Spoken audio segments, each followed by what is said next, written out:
Well, fans, this week on the show is part of our music scene segment. We've been working on this one for a while, and I got to tell you, if you're retro, if you love bubble gum, boy, I got to tell you, there's a great sound coming here that we're going to talk to, and they're called the Cherry Drops. And Vern Shank is here to talk to us. How you doing, Vern? Doing good, David. How's it going there today? How's the weather? Well, that's the question of the day. It's like piling up. We can't see where we're going, and you're in sunny California, right? Right on. Yep. Yeah. So thanks for bringing that up. Yeah. Hey. Make sure I don't have any snow shovels here, but if I did, I'd send you one your way. You know. You would? Okay. Well, I'll send you my address. Yeah. Okay. Vern, thanks so much for being here. I know we've worked hard at getting you here on the show.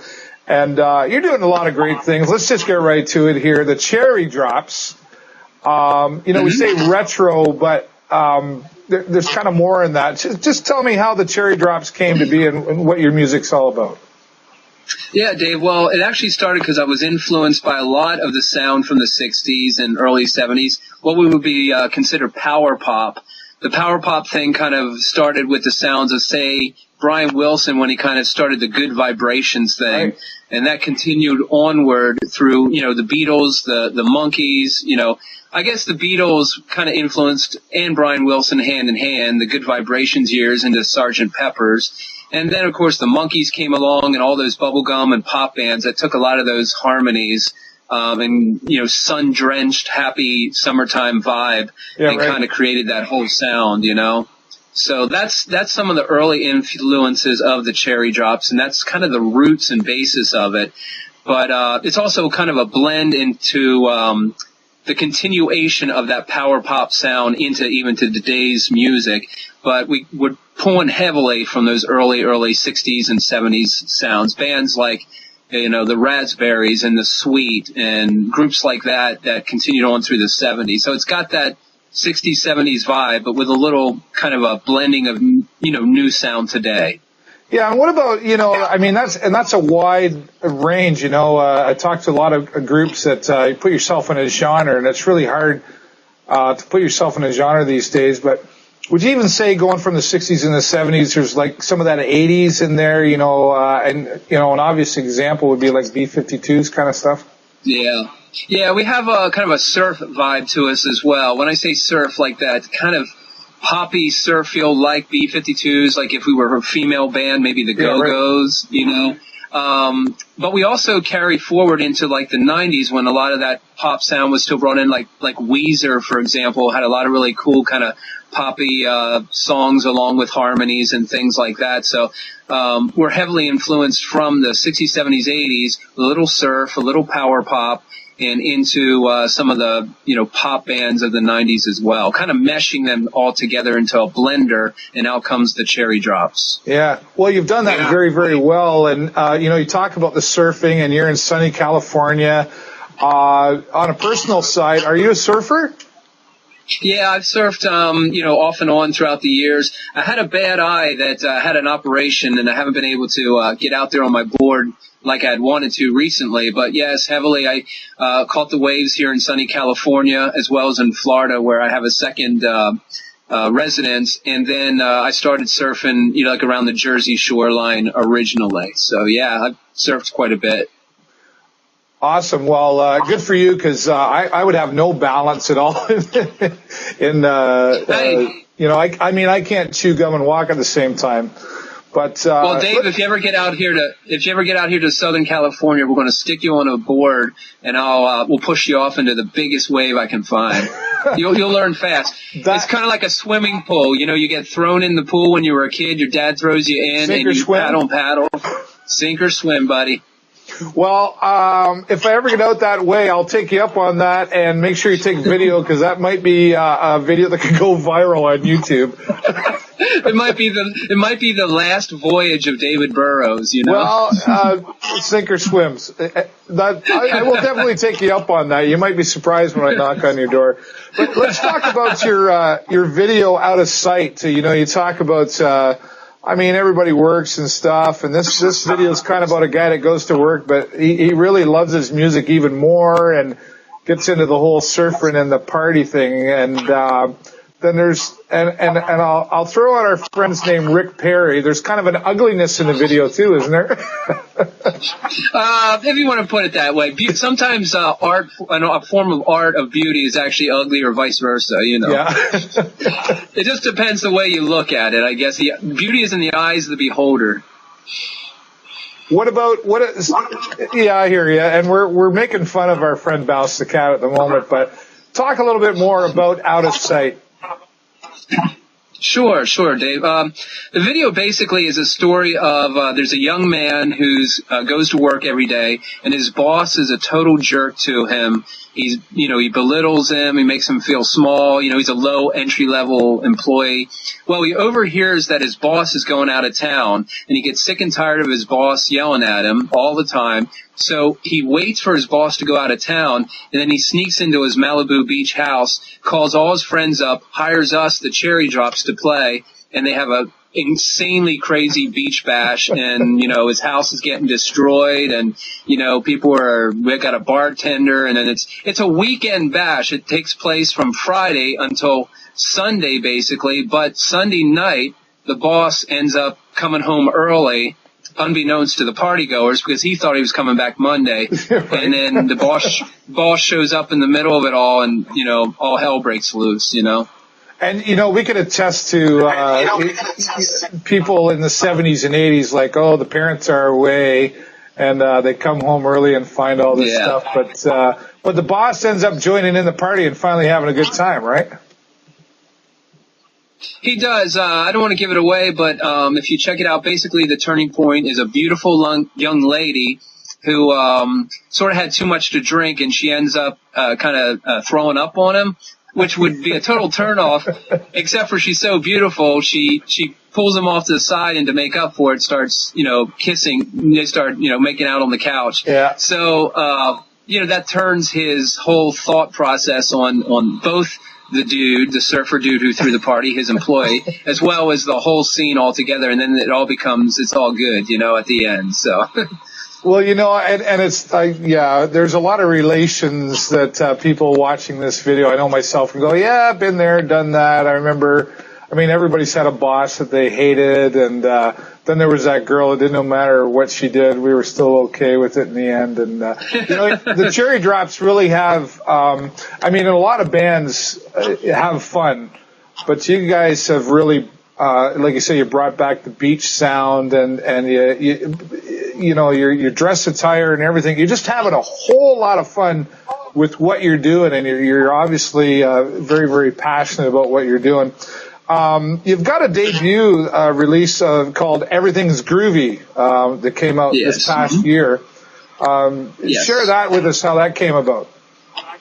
Sure. The whole album concept through and through, like we were talking about earlier, the sound of the band, pays homage to that 60s and 70s power pop with a little twist on it with today's music. But it came about, a lot of our band members kind of came together. I want to name drop Joshua Cobb. He's kind of like also part of the mastermind behind this sound. And Josh and I kind of came up with this concept. We worked on the album for almost a year. We started in mid-2012. Took us a whole year or better for the album to come together. And we released it. We released the music video you were talking about, Out of Sight, a few months later. And it's done pretty well for us. We're getting a lot of good reviews and a lot of airplay in various places. And it came about, the whole album, Joshua Cobb and myself, it was a vision we had to create this retro power pop sound. So we're real happy with the way it came out, and a lot of people are really enjoying the sound. Something you pointed out, we're kind of like a summer band. So in the summer, everything's happy, everything's groovy, everything's just be arguing with your spouse or with kids. Everybody's on the beach and having fun, and that's what we try to create. Like, it's summertime and happy good times everywhere, and that's what we bring across on our release. Yeah, and you've definitely you've been successful at sending that message out there, and I'm sure you've got a good mix of age groups going there. I mean, going back to, like you say, the the Brian Wilson days and the Beach Party days. You've definitely put that out there strongly to, hey, this is just fun, and definitely summertime is a time, especially us folks here in Canada, you know. But one of the other things I noticed, aside from the music, that's so much fun, is the artwork on the album cover is also been created as something fun. Tell me a little bit about the album cover artwork. Yeah, we wanted to make the album and its feel kind of define the generation and the happy good times that, you know, when everything, no pun intended, but when everything's groovy, when everything was groovy all the time. And so we looked to somebody that could create a sort of a cartoon version of our own selves. And we turned to a lady by the name of Sue Buehlenberg. And Sue has done masterful artwork and as well as storyboard work. And she's also gone into the animation portion. But she worked with The Simpsons, King of the Hill, many cartoon things that became, part of what the Americana. If you've watched King of the Hill and the way that's animated, The Simpsons, she would draw Hank, she would draw Bart Simpson, and she was part of that team that worked on those shows, and so she reflected the cartoon of us as somewhat like Scooby-Doo or the Archies, or that kind of funny cartoonish Saturday morning cartoons you'd wake up and see. And that's the way we wanted to reflect us. If you look at our album cover, it's kind of comparable to the Archies that, of course, had the great big song Sugar Sugar in the 60s. There's definitely that smile in there. And, I hope you don't mind. I throw in a little bit of the Partridge Family. And, that whole look, like I say, the Saturday morning cartoon thing, I remember getting up in the mornings and watching those, they were very one-dimensional, designed, but they had a strong effect on us. We don't, not like today with all the three. So, the whole concept of the Cherry Drops with the sound that you have, taken from what you've shared with us and the artwork is really all combined. Been a strong success of the Cherry Drops. Congratulations to you, Dan, for all your success. Yeah, I was just going to throw in there when you had mentioned the Partridge Family and all. It would be something like bringing, if the Partridge Family, if the Monkees, and even the Bay City Rollers woke up and this year, we would be equivalent to that with a little bit, with a little bit more, even a little Queen, B-50. Yeah, definitely. You've got all of that in there. And we want to share some of that with all our viewers here. Vern, where can we hear and find your music? Well, of course, we have all the usuals. You can hear almost the whole album in its entirety on SoundCloud. Look for SoundCloud, search for the Cherry Drops. We're on Reverb Nation, which, displays both the music video as well as some of the tracks. Right. Of course, we're at thecherrydrops.com on the web, thecherrydrops.com. And our Facebook site, of course, facebook.com/The Cherry Drops. I'm thinking there's not too many Cherry Drops out there. If we Google Cherry Drops, we're going to find you. No, there's not too many of the Cherry Drops. And bringing up an interesting point, you had talked to me kind of off camera here before about how did the Cherry Drops name come about, and it had a lot to do with in the 60s there was bands like the Lemon Pipers, 70s the Raspberries. There were a lot of fruit names. And that's how that came about. It was paying homage to bands, 1910 Fruit Gum Company, bands such as that, and Chocolate Watch Band and things like that. So it was fruit and foods that were fun fruits and foods. So, but yeah, you can also Cherry Drops. It's also under my name, Vern, Vern Shank, Shank. Awesome. Well, thanks so much, Vern, for sharing your time here, and we'll be sure to get all those links up for our viewers. And who knows? Maybe we can get you to Canada sometime, but we'll try to do it in a time where it's warm so that we don't freeze you up when you perform down here. Vern, once again, thanks. All the best to you and the Cherry Drop. What's that? Sorry. No, I was just gonna say, don't forget, send me your address and I'll send you a surfboard. And when you come visit me in Cali, bring it along. All right. All right. Well, careful what you wish for. But it sounds like we could have a lot of fun, whether I can surf or not. I'm not promising anything, but it sounds. Dave, I love it. Dave,